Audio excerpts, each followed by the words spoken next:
On connaît la lourdeur, voilà, la difficulté de jongler avec les exigences de votre agenda, surtout aujourd'hui. Je sais que cet après-midi, vous participez à un grand débat avec les maires d'outre-mer, parce que la santé aussi outre-mer est un sujet chaud, un sujet urgent. Et nous sommes d'autant plus sensibles à votre venue qu'elle intervient en pleine actualité. Nous avons choisi pour ces 8e entretien du droit social au Conseil d'État, la régulation économique de la santé. J'ai évoqué dans mon propos introductif le rapport qui vient de vous être remis sur la tarification de l'hôpital, qui annonce sans doute aussi des modifications, des bouleversements. Et dans cette même salle, la semaine prochaine, nous examinerons le projet de loi santé que vous présenterez la semaine suivante au Conseil des ministres. Tout ça pour dire que nous sommes extrêmement impatients de vous entendre et surtout très, très reconnaissants d'avoir pris le temps de venir nous parler. Je sais que vous avez beaucoup de choses à partager avec nous. Le public est très nombreux, impatient, et je vous cède immédiatement la parole. Merci, Madame la Ministre. Merci, Monsieur le Vice-président. Monsieur le Vice-président du Conseil d'État, Mesdames et Messieurs les membres du Conseil d'État, Mesdames et Messieurs les parlementaires, Mesdames et Messieurs les directeurs, Mesdames et Messieurs, j'imagine que les premiers échanges de cette matinée ont été riches autour d'un thème qui interroge directement le rôle de la puissance publique dans l'organisation de notre système de santé. Et ce, à la veille de transformations auxquelles, vous l'avez dit, votre institution va participer, des transformations qui sont rendues nécessaires par le temps présent et dont l'avenir nous dira si elles ont été grandes, en tous les cas suffisantes. La complexité de ce rôle tient à ce qu'il se situe au croisement de deux grands principes auxquels nous sommes pareillement attachés. Il est, à bien y regarder, le cœur du paradoxe mis en lumière par Tocqueville lorsqu'il évoquait les peuples démocratiques qui ont un goût naturel pour la liberté, mais qui ont un goût pour l'égalité, qui ont pour l'égalité une passion ardente, insatiable, éternelle et invincible. Notre système de santé est en lui-même une tentative, sinon de dépassement de cette contradiction, au moins de réconciliation de ces deux sœurs ennemies que sont la liberté et l'égalité. La régulation de la santé, c'est la recherche de cet équilibre fragile dont l'illustration la plus spontanée est la tension entre des citoyens soucieux de l'égalité dans l'accès aux soins et des médecins pour qui la liberté d'établissement ne saurait être discutée. Au risque d'une approche un peu scolaire, la notion de régulation varie beaucoup selon les auteurs et il semble difficile d'en proposer une définition unifiée. Georges Canguilhem proposait il y a 40 ans de définir la régulation comme l'ajustement, conformément à quelques règles ou normes, d'une pluralité d'actes et de leurs effets, que leur diversité ou leur succession rend d'abord étrangers les uns aux autres. Votre colloque porte sur la régulation économique de la santé et présuppose en cela l'existence de la régulation plus qu'il ne la questionne. Cette absence de doute institutionnel sur la régulation est à la fois rassurante et salutaire. Elle signifie que l'on reconnaît la légitimité de la régulation, même si, bien entendu, il convient d'apprécier son périmètre et son intensité autant que l'intervention des acteurs censés la mettre en œuvre, qu'ils s'appellent l'État, l'assurance maladie, une agence ou une autorité administrative indépendante, ou qu'il s'agisse des professionnels eux-mêmes, ou d'industriels, ou des patients. La régulation économique emprunte ces concepts autant à l'économie industrielle qu'à l'économie du risque, autant aux théories de la justice qu'à la théorie des finances publiques. La régulation de la santé repose sur une exigence qui se décline en 4 impératifs qui sont autant d'ambitions. Je suis convaincue que nous pouvons les aborder en ne cédant pas aux sirènes d'une rationalité gestionnaire et d'une obsession de la concurrence susceptible de saper les fondements du pacte social qui est au cœur de notre démocratie, aujourd'hui encore plus qu'hier. Ces impératifs ambitieux sont les suivants. C'est d'abord l'équité dans l'accès et la répartition des soins. C'est ensuite évidemment la maîtrise budgétaire. C'est aussi évidemment la qualité et la pertinence du système de santé. Et c'est enfin l'encouragement à l'innovation.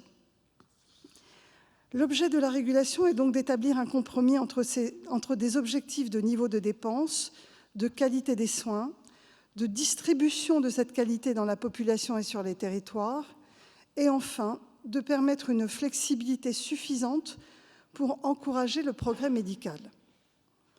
Je commencerai par l'équité. Nous avons eu tendance par le passé à nous intéresser à la santé uniquement à travers l'offre de soins et son maintien sur les territoires. Il ne s'agit aujourd'hui pas tant pour les pouvoirs publics d'organiser la présence ou le maintien d'un type d'offre sur un territoire, en supposant que sa présence permettra de répondre aux besoins de la population, que d'organiser l'accès des habitants d'un territoire à des services pertinents et de qualité définis concrètement. Cela suppose de donner aux usagers et aux patients, tout autant qu'aux professionnels de santé, la capacité d'être des acteurs du changement et de participer pleinement à la définition des services pertinents et de qualité qu'ils souhaitent obtenir dans un territoire. L'équité n'est pas l'égalité formelle et universelle des services offerts. Elle est souvent fausse et trompeuse quand la qualité et la sécurité ne sont en réalité pas garanties. Le principe d'équité est sans doute la justification première de l'existence de nos systèmes publics d'assurance sociale obligatoire. Il est aussi le trait d'union le plus sûr entre la liberté et l'égalité, ce qui renforce la nécessité d'inclure le plus grand nombre dans la prise de décision, de sorte que chacun puisse se sentir partie prenante des évolutions d'une protection sociale qui est en fait l'affaire de tous. Le Haut Conseil pour l'avenir de l'assurance maladie insiste à ce titre non seulement sur la nécessité de fédérer l'ensemble des acteurs, mais aussi de partir des services rendus à la population. L'enjeu, donc, pour l'État-providence du XXIe siècle est précisément d'articuler l'universalité, qui suppose la participation et le bénéfice de tous, avec la personnalisation ou la prise en compte de la réalité de chaque territoire, qui permet d'adapter notre modèle social à chaque parcours de vie ou d'adapter notre modèle de soins à chaque spécificité territoriale. C'est cette double approche, ou plutôt cette double ambition, que nous avons privilégiée avec la stratégie de transformation du système de santé. Il s'est agi de passer d'une logique d'offre de soins centrée sur les professionnels ou sur la carte hospitalière à une logique fondée sur les besoins des patients, des populations et des territoires. J'en viens maintenant à la régulation des dépenses. C'est souvent le rôle le plus visible de l'action de la puissance publique, rôle qui n'est pas toujours le plus porteur politiquement. Il ne s'agit pas de réguler pour limiter telle ou telle dépense, il s'agit de fixer les règles en matière de financement du système et de chercher à accroître l'efficience du système de soins en favorisant des économies pertinentes. Si l'on prend l'exemple de l'Ondam, son pilotage a connu des évolutions majeures depuis les années 2010. Constatant qu'aucun Ondam n'était respecté depuis 1997, le pilotage avait été fortement resserré, en particulier grâce à des mesures de régulation centrées sur les établissements de santé, introduites en réponse aux dépassements observés sur ce secteur. Le contexte a changé, puisque le sous-objectif établissement de santé de l'Ondam est en réalité sous-exécuté depuis 2010. À l'inverse, le sous-objectif soins de ville est en dépassement depuis 2015, en raison notamment de l'impact annuel des dépassements passés et de la reprise depuis 2016 d'une dynamique forte sur les indemnités journalières, sur les actes techniques des spécialistes, ainsi que sur l'innovation pharmaceutique.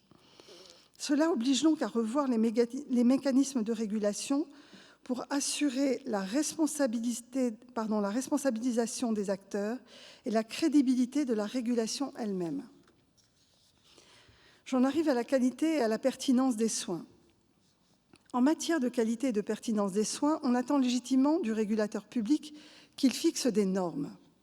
Or, qualité et pertinence renvoient plutôt à des dimensions complémentaires et intimement liées.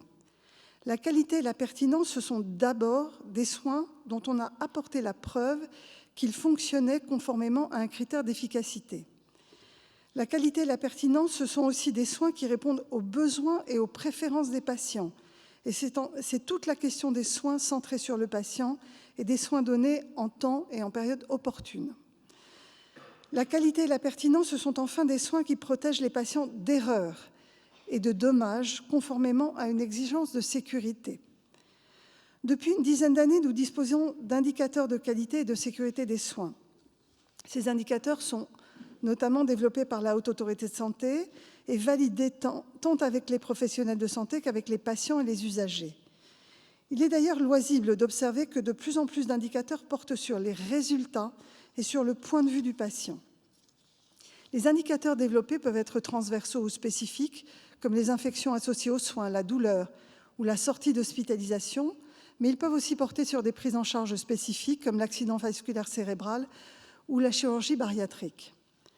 L'avenir, en termes de régulation de la qualité, est donc à la mesure de la qualité et de la pertinence des parcours de soins tels qu'ils sont vécus par les patients. Et cette qualité des parcours assure et garantit à la population un service rendu. Et elle permettra aux offreurs de soins d'évaluer leur action à la fois individuelle et collective.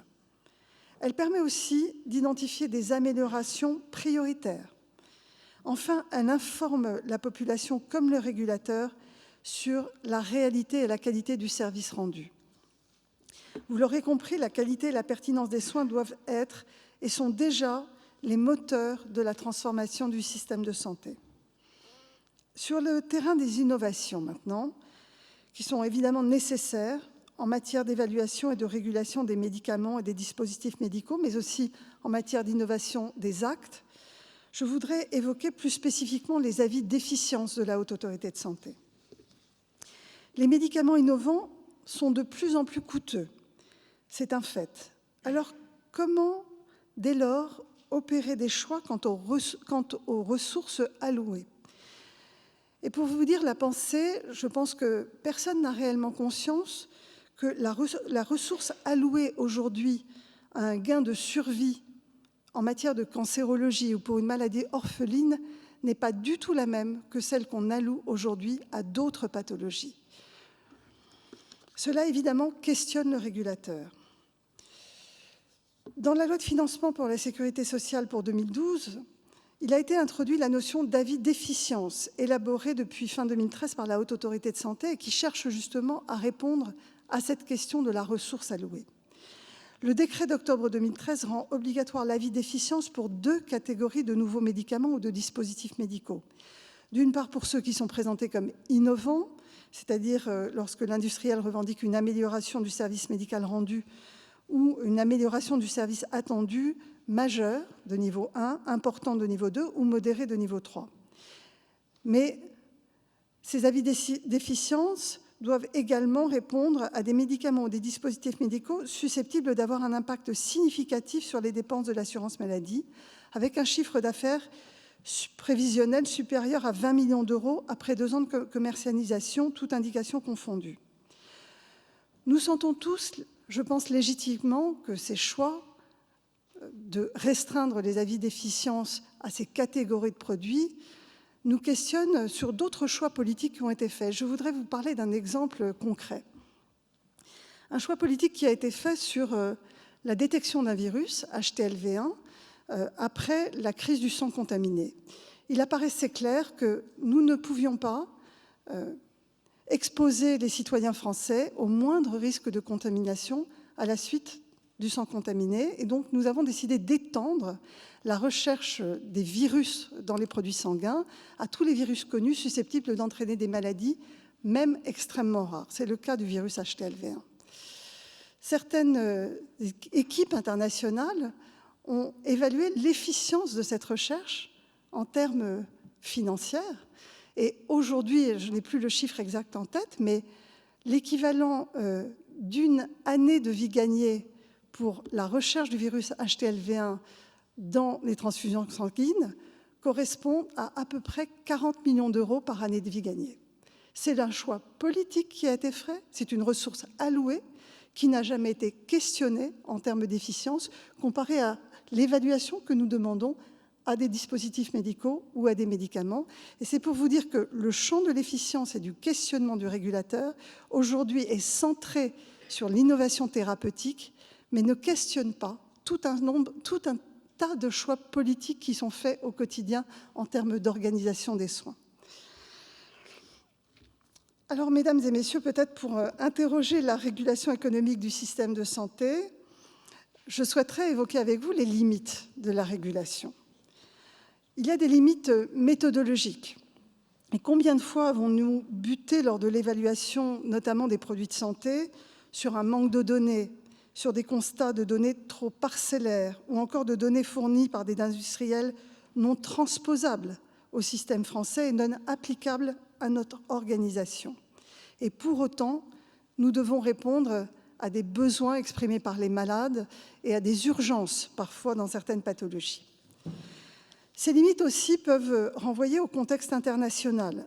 Le régulateur national peut se trouver face à une pression de l'environnement international et européen et devoir en intégrer les contraintes, même si, je le rappelle, notre pays a toujours défendu le principe selon lequel le choix de ce qui entre ou non dans le panier de soins remboursable devait rester au niveau national. Je voudrais vous donner un exemple, par exemple, de ces contraintes. Nous avons en France accepté de rembourser des dispositifs médicaux inclus dans des actes sur des mèches mises au niveau du bas-ventre pour éviter des prolapsus pour les femmes. Ça reste très technique, mais l'on voit bien au moment du scandale des dispositifs médicaux tel qu'il est apparu dans la presse au mois de décembre dernier, que certains pays ont décidé de ne plus rembourser ces actes, notamment l'Angleterre, considérant qu'ils entraînaient trop d'effets secondaires.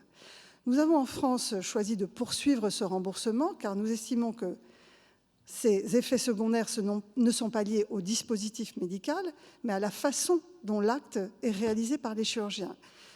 Mais nous voyons bien que dans la presse internationale, nous sommes questionnés pour des différences de choix qui sont faites entre le régulateur français et le régulateur anglais avec exactement les mêmes données médicales. Donc nous voyons bien que le contexte international s'impose à nous et nous devons maintenant l'intégrer dans notre réflexion. Je souhaiterais également vous parler des pressions politiques auxquelles nous faisons face quand nous sommes in fine à la fin de la chaîne de la régulation en tant que responsable, en tant que ministre. Je voudrais vous donner l'exemple des médicaments contre la maladie d'Alzheimer. Le régulateur, notamment la Haute Autorité de Santé, avait rendu un avis défavorable à la poursuite des médicaments contre la maladie d'Alzheimer il y a 2 ans. On voit bien que la ministre de la Santé qui m'a précédée n'a pas souhaité immédiatement faire entrer cet avis de régulateur dans les faits, parce qu'elle a été poussée évidemment par une demande sociétale face à une maladie pour laquelle il n'y a pas de médicaments et une incompréhension de la société. Et donc, elle a souhaité demander des rapports, une amélioration de l'accompagnement des malades, et je le comprends. Mais c'est pour vous signifier à quel point parfois la décision finale du politique est questionnée. Je peux vous donner un autre exemple, qui est un exemple vécu sur les prothèses mammaires liées au scandale des prothèses mammaires PIP. Je vois monsieur le directeur général de la Santé à l'époque, Jean-Yves Graal, se souvenir de cet épisode. Le ministre de l'époque, Xavier Bertrand, avait demandé au régulateur et à l'INCa un rapport sur la nécessité ou pas de retirer les prothèses mammaires PIP à toutes les femmes qui avaient ce type d'implant en France. À l'époque, les agences de sécurité sanitaire avaient rendu un avis défavorable à la désimplantation des femmes, considérant que le lien entre une prothèse mammaire PIP de marque PIP et une maladie qui est mortelle, qui était le lymphome à l'époque, n'était pas établi. Et malgré cet avis défavorable des agences sanitaires, le ministre de la Santé de l'époque a proposé la désimplantation des prothèses mammaires de marque PIP à toutes les femmes de France, parce qu'il répondait évidemment à une demande sociétale. A posteriori, l'histoire nous montre que la décision était légitime à l'époque, probablement aurais-je pris la même. Mais nous savons maintenant que les lymphomes mammaires, c'est-à-dire cette pathologie liée aux prothèses, n'est pas liée à la marque PEP, mais probablement à d'autres textures, et que certaines femmes ont été explantées de prothèses mammaires, en ont eu d'autres posées qui, en fait, les exposent au même risque. On voit bien la difficulté pour le politique de concilier à la fois une demande sociétale et un avis de régulateur. Alors, j'en terminerai par notre système de santé et comment le réguler aujourd'hui. Notre système de santé aujourd'hui fait face à des défis immenses. Ces défis, nous les connaissons. Ce sont les fractures territoriales dans l'accès aux soins. C'est aussi le vieillissement de la population et le développement des maladies chroniques. Et la perte d'autonomie, Monsieur Chambert. C'est encore l'impératif catégorique de faire travailler ensemble des professionnels de santé qui, jusqu'à présent, travaillaient en silo, chacun dans les responsabilités, alors que nous avons besoin, nous le savons, d'une meilleure coordination des soins. Le projet de loi que nous allons bientôt présenter au Parlement, qui est le fruit d'un long travail de concertation avec les acteurs institutionnels, avec les professionnels de santé, mais aussi avec les patients, se présente comme une transformation radicale de notre façon de penser le système de santé et aussi dans notre façon de le financer. Vous en avez parlé, Monsieur le Vice-président. Je crois qu'il est en cours d'examen même par le Conseil d'État. Le rôle du régulateur dans l'impulsion de ces dynamiques nouvelles est un rôle évidemment nécessaire, mais il est à mon avis insuffisant. On ne régule pas le système de santé comme on régule un flux de circulation. Notre écosystème de santé est en réalité extrêmement vaste, il est extrêmement divers et il est en fait sans cesse mouvant. En un mot, il est humain. Si de grandes orientations peuvent être données, si la volonté politique doit se montrer claire et résolue, les transformations que nous savons nécessaires seront peu de choses sans l'adhésion des élus, sans l'adhésion des professionnels de santé eux-mêmes, sans celle des Français dans leur ensemble, à un système de santé que nous voulons construire pour répondre aux réalités de demain. Il faut être en mesure de démontrer à chacun sa nécessité, sa pérennité et son équité. Voilà la mission qui m'attend, voilà également la mission qui vous attend. Je pense qu'ensemble, nous y sommes prêts. Je vous remercie.